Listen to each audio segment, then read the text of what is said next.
urbanist who really wants to make cities better. And I think Hong Kong can be a great place. We just seem to be putting restrictions in the wrong places for the wrong reasons. And I've talked to other developers too who work. I just asked them point blank, like even Hong Kong Land, how come your developments are better in other places than in Hong Kong? And, huh? So, and then the thing that I get back from not just one developer but a lot of developers is that they have the flexibility to be able to talk to the URA, and the genuine interest is that the city needs to benefit. You want a good city. Therefore, everything, the decisions that are made are towards that goal. And sometimes why I'm harsh on the town planning board is because I'm astonished sometimes at some of the developments that have been approved in Hong Kong, which I don't think, if we are really serious about making our city better, that we should be doing it. Paul, I don't agree with you because what you're saying is, let them make the mistakes as long as they open it up for 2 weeks and we comment. Why should it be like that? In terms of guidelines, you talked about Shun Tak Center, the process you're talking. What I'm saying is, let Hong Kong say, the process is good to open up, but don't come up with a mediocre solution to begin with and create all these problems. Yeah. Okay, so that I think we should up the game and say, even in terms of open space, we don't have enough ratio. Green ratio is low. Why can't, and at the same time, our density is very, very high. So we need to make effort to make our city truly a better city. So if we have that in our heart, and I think everything we do should relate to that, I think we can make a difference. So I think that's one thing I want to give, and maybe Gracie, you can answer, I'm not sure. Do you want to have a final round? Or? Yeah, I think if there are not very urgent feedbacks from the seeing the time, maybe we make a final round of Thank you. We've heard so many different views and issues covered, raised in this forum. There's so a lot of food for thought. The guidelines and the process you talk about, they can work together. We should study them together. And today we hear many suggestions about perfecting the system, going for the better ideal system. So, but I would like to say that guidelines is not a waste of time. It is a good starting point. It's not the end. It is a good starting point. We need somewhere to start with. We need to discuss the very complex issue on an informed basis with all the relevant information. Of course, forum like this helps a lot because Roger's explanation, when you wear your ex-government hat, is really helpful. But when you wear your developer's hat, I better read the reader representation to government.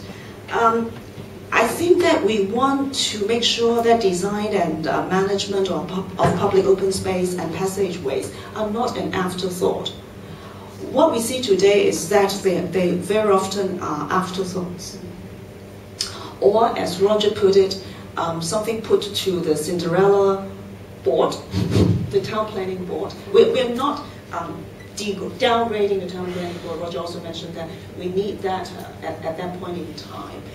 But we also try to convince the town planning board. We debriefed the town planning board. At the same time, we completed this policy review. Actually, there's another document. Some of the speakers also referred to, that is a Legislative Council brief issued in January this year. And that precedes the draft guidelines. So that is a lot of materials there about how we deal with capital as well as recurrent funding. And some of the speakers are right on the spot that commercial facility, POS in commercial developments are not major problems. It's residential developments, as the gentleman also said. But we also hear today people who live in residential developments, how unhappy they are when they are forced to open their space to other people. But we also have others sitting on the panel who fight for, because that is written in the deed of dedication and lease.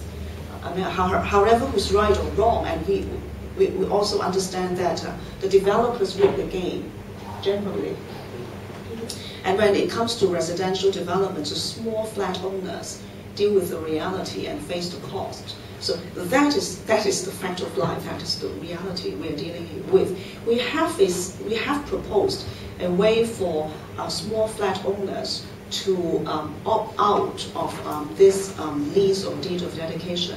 But that can be only on a very exceptional basis, and that would also require the small flat owners to pay a waiver fee. Because the general public at present have access to such facilities, and they could enjoy such facilities. If you want it waived, then there will be a process involved.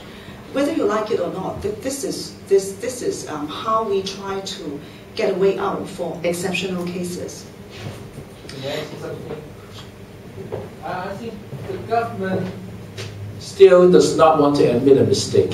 I have been admitting. So I think going through that process for the small owners is a huge cost involved.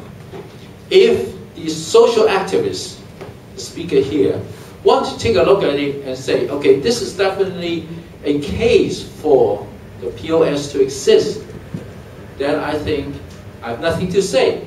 But if this is not the case, then the government should try to regularize the past mistakes, instead of lingering on them and say, you have to enforce it. The DO has to come and have to check every 3 months to make sure the gates are open, and so on. I think it's a big waste of time, and it's really causing a lot of grievances between the people and the government.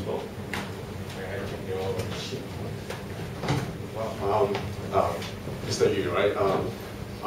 Gracie just mentioned that they have a solution for public changes to grant a waiver on exceptional circumstances. Unfortunately, this policy may not be applicable in your case, because that waiver idea is designed tailor-made for Metro Harbour case. I want to get back to the story that once this proposal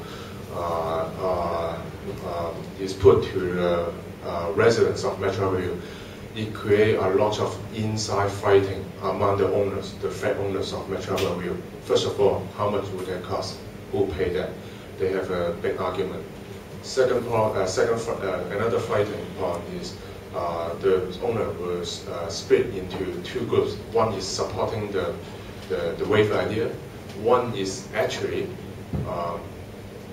do not support the idea because they kind of link to the developer. So what happened? What the developer has been doing in that case is they don't want this case to be surfaced to public anymore. They have lost a lot in the PR campaign on this issue.